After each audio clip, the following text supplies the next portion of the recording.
There's a quote by James Baraz that I've always loved. Quote, "As one of the 7 factors of enlightenment, joy is not only a fruit of awakening, but also a prerequisite." End quote. In other words, joy must be seen as an integral aspect of our daily practice and an essential factor in our awakening. Within Buddhism, joy is asserted as an aspect of our true nature, described as a shining contentment or spiritual radiance that arises from a deep sense of well-being. The Buddha asserted, quote, "A disciple of the Buddha lets his mind pervade 1/4 of the world with thoughts of unselfish joy.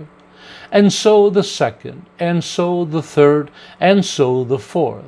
And thus the whole world, above, below, around, everywhere and equally, he continues to pervade with a heart of unselfish joy, abundant, grown great, measureless, without hostility or ill will." End quote.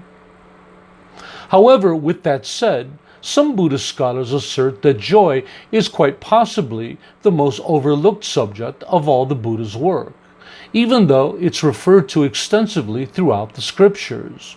An example of this is the Buddhist approach to cultivating compassion. In early Buddhism, when contemplating compassion, practitioners were instructed to focus on the joy of others, whereas today we're instructed to focus on the suffering of others. I believe this is equally true of our views on comfort.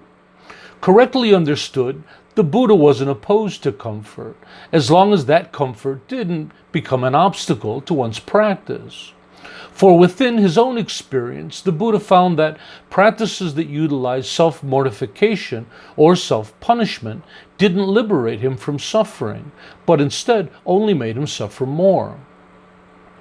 It seems that humans have a tendency to make important things heavy and serious, leading to the common view that spiritual development is earned through sacrifice, hardship, and suffering. However, Buddhism is different. The Buddha taught a middle way of moderation and balance, which he asserted as the best foundation for fruitful practice.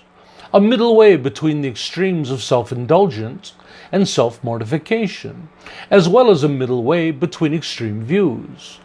The Buddha's path of awakening is a path that utilizes the power of joy, peace, and contentment to create even greater levels of joy, peace, and contentment.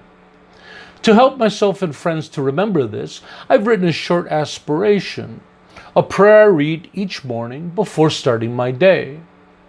Motivational aspiration.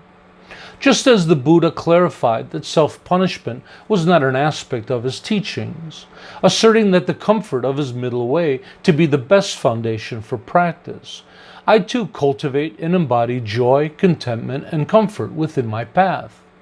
Today, I embrace the beauty, delight, and wonder of my experiences. I will enjoy my life, making time for fun and laughter, while deeply appreciating the miracle of my existence.